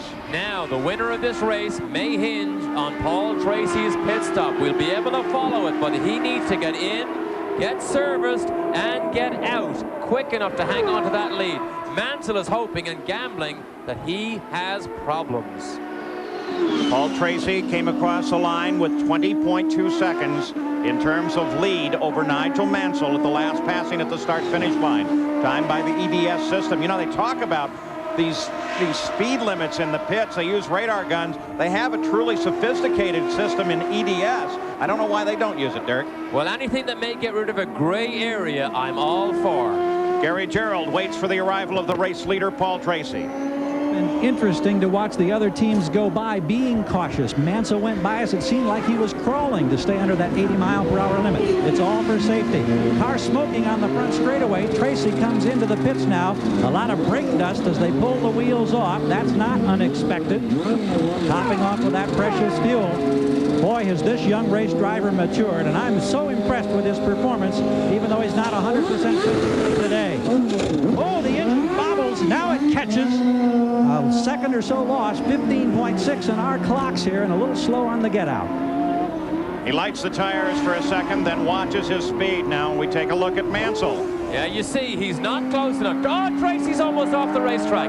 Look at this, on cold tires, goes into turn one, way out of the racing groove, off into the gray area. But Mansell, we saw from that boxed picture, is the full length of the straight behind. But Guerrero's in trouble. As Tracy came out, you saw Roberto Guerrero there. Here comes Raul Boisel in as he comes back into the sequence of the pit stops. All of them refueling now for the end of the race. This stop coming on the 35th lap for Raul Boisel, 50 laps of scheduled distance. Tracy apparently cautioned by those tires. Were cold when he came out. They are not allowed to preheat the tires. Tracy is a no-holds-barred driver. Cold tires, warm tires, he gives everything. Look at the traffic jam here now into turn one. Arie Luyendyk, who went into the pits in second place, came roaring out, trying to get the best of Ray Hall and Gordon and the group coming around. We go back to the front of the field. Paul Tracy now up to full speed. He says he goes well when he's sick. Many of his good performances this year have come when he's either been off color or he's had an injury. So he said that may be a good omen for him this afternoon. Even though his neck muscles and his ankles were very sore, it's amazing when a driver gets in, he gets warmed up, and that adrenaline starts to rush around his body. Suddenly, you don't really feel the pain. Well, and Paul Tracy with an assignment that I'm sure suits him, as his job is to be the rabbit for Nigel Mansell. Now, if the championship were to end at this moment, well, this is the way it would end in terms of points. Of course, there's a long way to the end of the season yet, but Mansell's still holding his rather commanding lead in the points championship. Though still, here we are on a road course. Mansell's not led a lap here today, not performing the way we would expect on a road course, but the reverse, he performs very well on the ovals. Back at the Texaco Haviland 200, the order goes back static once again with Paul Tracy leading Nigel Mansell and Mario Andretti. But look on the front of Ray Hall's car. We talked about the potential of rain earlier. Well, that is some moisture on the lens. Still not enough to get them over to the rain tires, but certainly enough to give them that consideration. There's Paul Tracy. Here's Nigel Mansell in second place. Mario Andretti, good run, runs third. Robbie Gordon and Bobby Rahal are in a battle right now for fourth place. And running in sixth place is Arie Luyendyk. We'll continue to watch this battle as that's Robbie Gordon that sits just ahead. And this track has to be getting a little bit slicker as this water comes down on what oil may have been laid down. Look at Gordon as he comes off the edge of the track. Rahal takes advantage of it and moves past. The Valvoline race recap. You take a look at that as Rahal climbs the hill all by himself. Gordon now trying to catch up just behind him. Those cars out of the race. Again, a good medical report on Fernandez. Well, you had only just said how slick this racetrack must be going. Then a second later, we see Robbie Gordon, his hands full as he fought that car off the racetrack and luckily only lost that one position. Christian Danner right behind as they come down the hill just behind Robbie Buell. So Robbie Gordon now has to chase again after that terrible first pit stop. He dropped all the way back to 14th position, climbed his way back to 4th. Now he loses that to Rahal. Look, he's sideways again. absolutely driving the wheels off this A.J. Foyt car. I think it probably just had to drive Gordon nuts to have a little accident like that. Look at the back of the car as it begins to show some vapor, either oil or down in that section. Could be something off the gearbox. And that could be the moisture that we saw on Ray Hall's camera lens. Very easily spraying instead of back. actually being rain, although it is very, very dark looking out from our commentary box here. In a moment here, that could also have been what caused Gordon to spin if that got under his tires. He's slow. He's running slowly. He's definitely looked running slowly to me. And something very definitely wrong at the back of the car as some sort of smoke or vapor continues to pour out. Yeah, look at this. Ray Hall's pulled way, way far away now in less than half a lap. So Robbie Gordon very definitely with a problem, as here comes R.A. Lyondike as he sweeps around Raul Boisel, and that fight continues. That's a battle for 6th place. Gary Gerald, can you update the situation with Boisel? Strategy. You were Go ahead, Gary. Yeah, we're having problems in and out. Now we've got it clearly. Dick, tell us, why was the decision made to get back in sequence rather than gamble for a yellow? Well, because we only had a short amount of laps between the leaders' laps and they pitted under green as well. So we decided to pit under the green and try to get back in the same sequence. If it goes yellow, instead of having to come in, we can close up on the leaders. And he's running extremely strong, and I do believe he could pass him if he could just close that gap. Appreciate it. Thanks, Dick. Thank you. I would have thought that Boisel was running on light fuel loads. The longer he could run him on a light fuel load, the car is lighter and faster before he dumps that fuel in. I would have thought that might have been a better decision. But hey, I'm not running the team. Interesting strategy by Dick Simon, the car owner. Boisel runs in 7th place as now he comes alongside Lyondike and takes 6th away from Lyondike. Robbie Gordon sits just ahead in 5th as Boisel now moving up through this field. And he is running well. Lots of fuel in that car, but he's back on sequence. Boisel, the next man is Gordon. Gordon seems to have got everything together again, but Ray Hall, look how far ahead. You don't even see him now in the picture. But they are in Gordon's pit. The A.J. Foyt team is prepared for Robbie Gordon to make a stop. So two-way communications, there they are, going back and forth between the pit, and they're going to have to take a look under the cowling at the back of that car to determine what that display of vapor is that continues even to this moment as Boisel now closes in. Two Ford engine cars, 193 miles an hour we saw Boisel do earlier, into the braking zone. He's not close enough here. He's not close enough. This is Canada corner, then the uphill run under that very difficult left-hander under the bridge.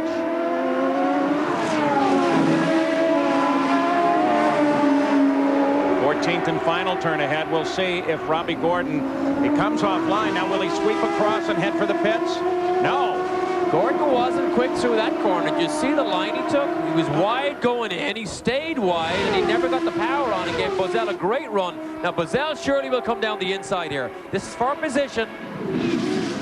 Oh, he doesn't make it. He doesn't make it. Gordon brakes later and doesn't allow him get through. Now a little bit of flame showing off of the left bank of that engine when he gets off of the throttle. Keep an eye on the back of Robbie Gordon's car. Lyondike closes now on Boisel. Here comes Fittipaldi after his stop and go. He has a long, long way to go to catch Nigel Mansell or even Paul Tracy, but Mansell's the one he needs to catch to get into the championship fight. Well, Robbie Gordon continues to stay on the race course and stay in the fight with Paul Tracy, the leader, and 39 laps complete. With Robbie Gordon.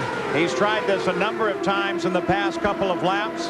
This time heading for the first turn. He moves to the inside. Gordon holds on, but Boisel has just enough room to get past. And Gordon picked up the position. Late there.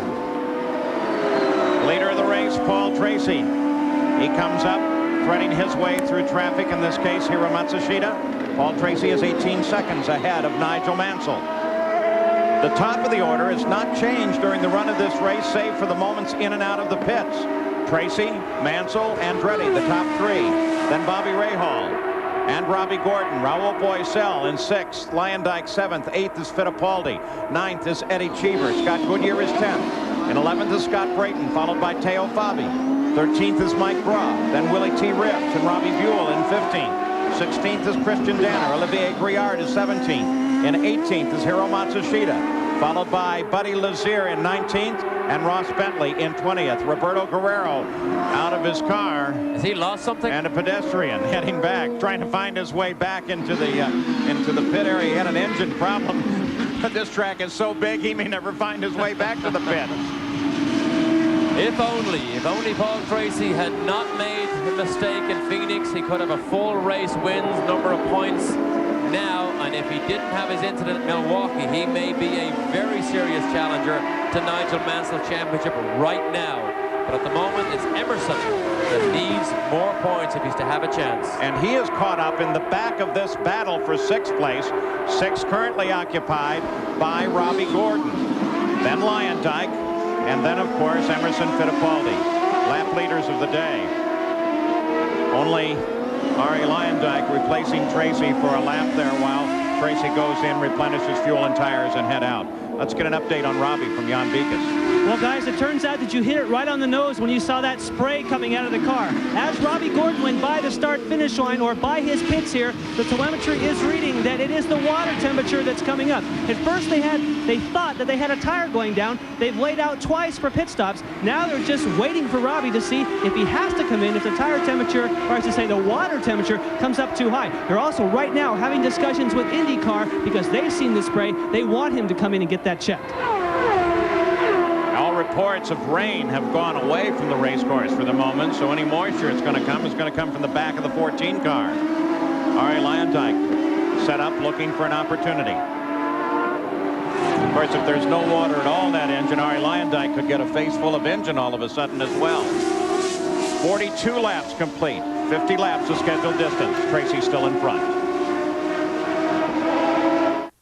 Mario Andretti has been in third right from the green flag. He is 8 seconds behind Nigel Mansell, but he is certainly capable of closing that distance. And remember, this race does tend to run very tight right at the finish. Paul Tracy leads it, followed by Nigel Mansell. In that battle involving Robbie Gordon and Ari Lyondike, well, Lyondike was staying at the back of Gordon's car and was in fact able to get fast. 7 laps to go. Lots of 7 very long laps, 28 miles. 28 miles. This team, Newman Haas, did some good testing at Mid-Ohio and Nazareth. Mario came here feeling very good about this car, and in fact said it's got good grip all weekend. He's had very little to complain about. Robbie Gordon finally makes it into the pits, Jan. Robbie Gordon is getting out of the car very quickly, Paul. Probably that means that he has a bit of that moisture that comes into the car. In other words, when they have an engine problem, especially a water-related problem, that hot water comes right into the car. You would almost swear this car is on fire. He just flew out of that car. What happens, Paul? It runs right down underneath the seat. Motor finally let go for Gordon. Not a happy guy, Robbie Gordon, who may have gotten a hot seat. This was Ari Lyondike as he came past him, the ailing car at that time of Robbie Gordon. Robbie all the way off the race course, somewhat forced off. Fittipaldi comes around too, continues his pursuit of Lyondike. And now he's sitting right at the rear wing of Lyondike.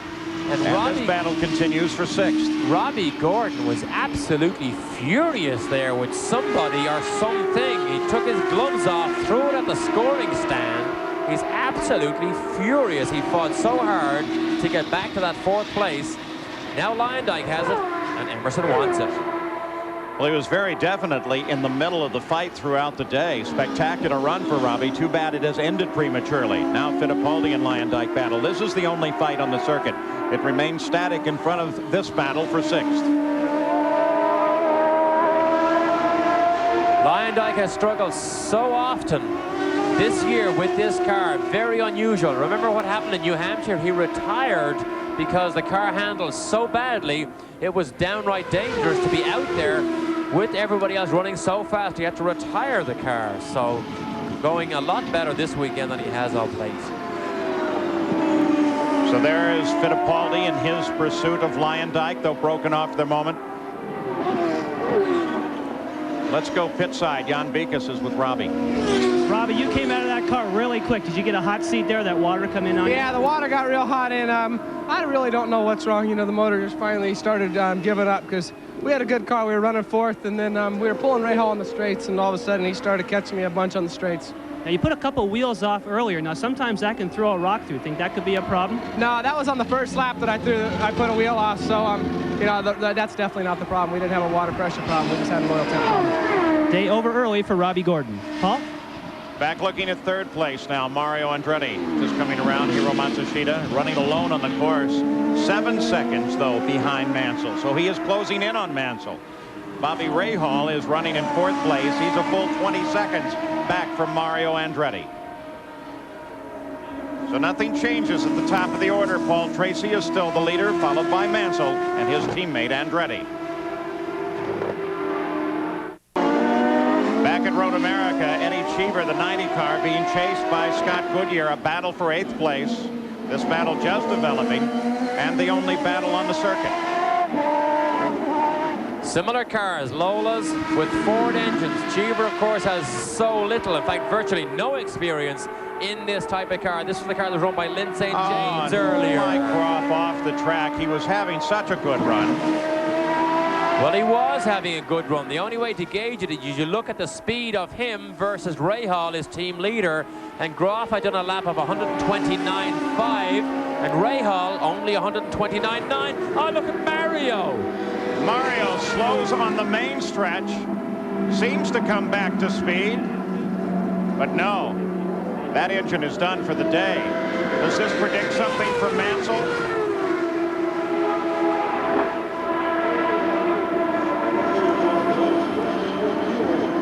Mario Andretti slowing on the main stretch, continues past the pit exit, and now comes back up to speed. What's that all about? No, he's not up to speed. Oh, Buddy Lazier is off. He's on the dirt. Better bring half of it back onto the racetrack again. That's all. That's the last corner. But Mario is in trouble, and he has 4 long, slow miles before he can get back. Look at this. The invisible car is out. We have some rain. They said that there was a shower moving back into the area. So moisture coming back in, rain coming back in, and maybe it's just suddenly getting a little slick on all of them. Well, we've seen cars run out of fuel many times here, but I wouldn't speculate as to what that was. Yeah, that wouldn't account Lots for of sudden Andretti. action. No, it wouldn't. So Mario Andretti gives up third place for the first time today as he slows on the main stretch. That brings Bobby Rahal up into third, followed by Raul Boisel. And they get together. Cheever and Goodyear in their fight get together. Well, well, well. We did finally see another piece of contact. Cheever did make contact earlier, got away with it when he hit Guerrero, and that was the braking area for turn 5. Both cars fighting over the same piece of road, and Cheever comes off the worst. Oh, look at Goodyear, bounce everything up. Oh, he's got a puncture. The left rear is punctured on Scott Goodyear's car. Cheever's going to drive by him. So when he got into Cheever's wing and took it off, it punctured the tire. Goodyear will have to nurse the car back to the pits. Cheever comes up alongside, gets the position as they bump. And but both cars are lame. Oh, look at this. Goodyear, well, he will be lucky to make it all the way back. Reminds you of Damon Hill at the German Grand Prix when the tire shreds. He will be lucky to make it all the way back without doing too much damage to that car. A close competition for 8th place. And certainly Scott Goodyear will have to be somewhat aware of doing any further damage to the car and taking it totally out of the fight. Look at this. Look at this. They're on the grass. They're boxing. It's a boxing match. Now watch what happens here. Cheever tries to come down the inside. Oh, there's contact. Oh, one wheel. Then he takes the front wing off. And that's what punctured the left rear tire of Scott Goodyear. So both cars virtually out of contention because of that over-anxious or over-aggressive move by themselves. But going into 5 there, Scott Goodyear was having none of that bump and run tactic as he just slammed the door across the front of Cheever. Now Emerson Fittipaldi closing up on the back end of 5th place, Ari Luyendyk. Fittipaldi looking for any point that he can garner toward a potential championship. 47 laps complete, 3 to go at Road America, 12 miles. Fittipaldi has won 3 times here in the past. The chances of him winning here are slim. The chances of him getting Luyendyk's 5th place are good. And Luyendyk knows that. Defensive driving may have to be employed here by Luyendyk to hold off Emerson Fittipaldi. It's the Ford engine down these long straights. Sometimes, what was that puff? A bit of display at the back of Luyendyk's car as his tire lets go. Tire puncture there for Luyendyk. as he came through the kink. Good piece of handling to get that car under control at that point. But that gives the position away to Fittipaldi, just what he needed. Now Lyondike nurses the car back to the pits. Well, that was obviously debris. We could speculate that was possibly debris on the racetrack that cut down Lyondike's tire. We saw it as he went by our camera position. Well, Paul Tracy continues to lead in the Texaco Haviland 200. We'll be back for the finish. Paul Tracy has acknowledged the white flag at the start-finish line, indicating one more lap to go. Mario Andretti made it back into the pits. They're still working on his car. Arie Luyendyk made it back into the pits. They did replace that tire, and he is back into the competition. And Scott Goodyear also made it, limping back into the pits as well. But we are on the final lap for Paul Tracy, looking for his 4th win this season, and a road course win once again. Nigel Mansell will continue in the points lead if they finish in this order, as one assumes they will. But Paul Tracy is certainly showing his power, and if he was sent out as the rabbit, he took it all the way to the checkered flag for Roger Penske. And he is the walking wounded. Walking, not when he's in the racing car. He's been on crutches since that terrible crash on Friday here. Somebody else is off the road big time, but Paul Tracy in the car doesn't seem to have too much trouble. No one in contest at the top of the order. Tracy followed by Mansell, followed by Rahal and Bosell. Fittipaldi picks up some good luck and moves into 5th place. He climbs the hill for the final time today in the Texaco Haviland 200. And Paul Tracy acknowledges the checker and takes the win. Watching for Nigel Mansell now. His wife happy with that one, of course. Here comes Mansell. Final set of corners. Already he waves at the workers of one of the corner stations. Not in contest with anyone. He climbs the hill. The checkered flag waits for Nigel Mansell, who will continue his point lead by 31 PPG points over Emerson Fittipaldi. He suspected going into this race that it would be very, very difficult to beat Paul Tracy in that Penske, so he had to go into point scoring mode because this championship is so important to him. And here comes Bobby Rahal, who finishes in 3rd place. A splendid day for Rahal. His up and down season, battling, trying to get his new car going. Now he's in the lowland doing well. Let's go to Gary. And here's Roger Penske. 3 days in Germany. You get back late last night, early this morning. You see Paul Tracy drive to victory. Tell us about the maturation of this young man that you've had your eye on. Well, I think it was a great job, Jerry. You know, he had the accident. I wasn't here on Friday, but he came back, jumped in the backup car, and was able to really command it all through the weekend. I guess it showed that our cars can run on long straightaways with the Chevy motors, which is I'm glad to see, and Paul did an outstanding job. And it really tightens things up a little bit here in this championship chase, doesn't it? Well, it's going to be down to who finishes. I think that's one of the things that Emerson and Paul both have to do is finish every one of these races, so it's anybody's race right now. But again, we still got to catch Mansell. Congratulations, Roger. Thanks. On the way to victory lane, Paul. 6th win this season for the Penske team, 77th career victory for IndyCar Racing's most successful team, Penske Racing. Well, Paul Tracy scores his 4th IndyCar victory, all on road courses. This is his first win on a natural terrain road course at the beautiful Road America. Well, Paul Tracy taking the victory for Roger Penske. Let's go to Gary. Well, the unbuckling process begins down here. They unwind some tape, they disconnect some hoses. And Paul Tracy, it's going to be interesting to see just how physically he's feeling because of that terrific crash that he endured on Friday morning. But does he get the job done? He's kind of gingerly lifting himself up here now, Paul, and the crew's here to help him out of the car. He was on crutches for about 36 hours or so. He's going to sit here on the suspension.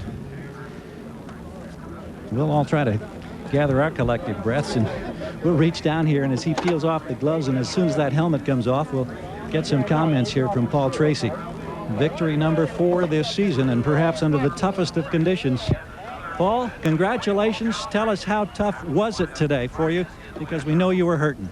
Well, it was pretty tough. It was a pretty long race, and I had a good, just tried to keep a good consistent pace, and I have my foot wrapped up and the circulation's cut off, so I want to get this bandage off as soon as I can. We're working down here in this right ankle where there's bruises, and They're going to cut through the tape right now. How difficult was it to brake and to work on the throttle under these conditions? It was getting pretty tough near the end. My foot had gone to sleep, so it was real tender on the ball of my foot. But you know, we just had it. We built up a big lead because of the pit stops, and we were able to get in and out quick.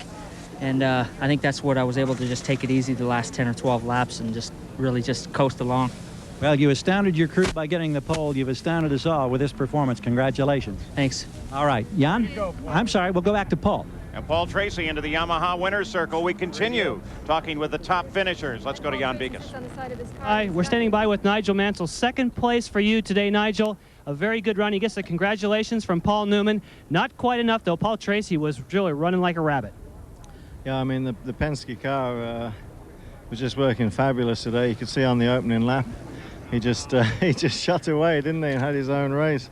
He drove great. I drove as hard as I could, and I'm just thrilled that a Ford-powered Lola with the great sponsors that we have come in second, because second place, 18 points, is very valuable and it adds to our tally, and I'm just thinking of the championship. But Penske's are going to be tough to try and beat for the end of the year. Nigel Mansell happy with his point lead for the moment. Paul? And continues to be dominant. Inventive people here in the Indy cars, aren't they? Yep, that's the one that wins. You got it. More from Road America in just a moment. Unofficial for the next few minutes, but it seems certain Paul Tracy takes the win here as it begins to cloud up at Road America, and there is some light showering. Nigel Mansell maintains his points lead, coming in second, followed by Rahal, Boesel. Fittipaldi picks up some luck at the finish, and look at Eddie Cheever as he comes home in sixth. Then Brayton, Lyondike, after having to limp the car into the pits, Teo Fabi, Scott Goodyear with his problems, Christian Danner with an excellent run, as well as for Willie T. Ribbs. Matsushita, Lazier, Griard, Bentley, Mario Andretti, the end of the race, falling out and falling backwards. The same thing occurs for Mike Groff. The rest of the order with Buell, Gordon falling well back, Johansson, Till, Guerrero, Mark Smith. The rest of the final standings, these are all cars that were out fairly early in the going of the race. And Adrian Fernandez, the good news is he was not seriously injured, only bruised in that accident very early on against the barrier. So now let's go back down to some of the celebrations. Jan Beekes is with Bobby Rahal. Well, Bobby Rahal is just about to make his way to the podium. A third place finish for you. Nice run. Thank you. It's been a long time for us to be on the podium this year. I think we're Long Beach in April, and it's been a real uphill battle for us since Indianapolis, but the car's starting to come right. We're starting to get a good feel for it, and we need to start a little bit further up the grid so we can stay with Nigel, but you know, we had to fight our way through about 5 or 6 guys, and it was a fun race for me and a good finish for us. Thank you, Bobby. Thank you. Let's check in with Gary. Well, here's Raul Boesel. He finishes fourth, and I'm sure that helps a little bit to ease the frustration of the last event at Loudon when you were competitive but got knocked out there on the backstretch. What kind of a day for you, Raul? No, I think it was pretty good. My Duracell Lola run perfect. I think one of the fastest car there. We got out of sequence a little bit on the first pit stop. That was part of our strategy. We thought would pay off at the end of the race. I didn't quite work out the way we thought it would be, but we get the momentum back again. We get some points, and you know, that's is good. So the team will go with a lot more motivation to Vancouver, and we're behind that first win, and you know, we get close and close. I hope it will happen next race. So we're very happy with the performance we had today. Myself, the team, everything works according with our plan. You said you thought you were fast. The records indicate that you were within 2/10 of Mansell's fastest laps during the course of this race today. So that Lola really was working well. Yeah, my car was absolutely perfect, good in traffic, especially on the fast corners where it's difficult to stay behind another car. But you know, I enjoy very much all day long, and I thought it would be on the podium today, but we just keep working for next one. We know one of these days you're going to win one of these rascals, and I sure hope we're there when that opportunity comes, because we want to see that smile. I want to see it too. All right, Raul. Thank Good you. job. Thanks. Paul? Raul is registered top 10 finishes in 10 of 12 races this year. The other ones, he just didn't finish. Paul Tracy's car quiet now. We take a look at the points. Mansell still well in front, but Fittipaldi still within striking distance. He is, but really the day belongs to Paul Tracy. He endeared himself to that crew so much by arriving on crutches, jumping into this other car and running so fast. And the fact that they put a win together, well, all it has done is enhanced his reputation. We still have a wonderful battle for the championship in the IndyCars as they look ahead to next week in Vancouver. Vancouver, Canada, and the battle will continue. Nigel Mansell certainly has not yet won this championship. There's still plenty of chance for an opportunity for Mansell to have just one failure, and that championship will be gone. One failure, it opens up the door for either now of the Penske drivers. I believe in the remaining 4 races, the Penske car will be very difficult to beat. But in motor racing, you never know what's round the corner. And it does seem, as Roger Penske suggested, that the Chevy engine is now able to keep with the Ford on the long straightaways. Ford developed, I believe, probably 25 or more horsepower, but Chevrolet look as if they have closed the gap at the critical time of the season. So the battle in the IndyCars continues with a performance in front of the largest crowd for a professional sports event ever in the state of Wisconsin. Governor Tommy Thompson here watching as well as Paul Tracy takes his 4th victory in the IndyCars. I'm Paul Page for Derek Daly, Jan Vikas, and Gary Gerald. So long from Wisconsin.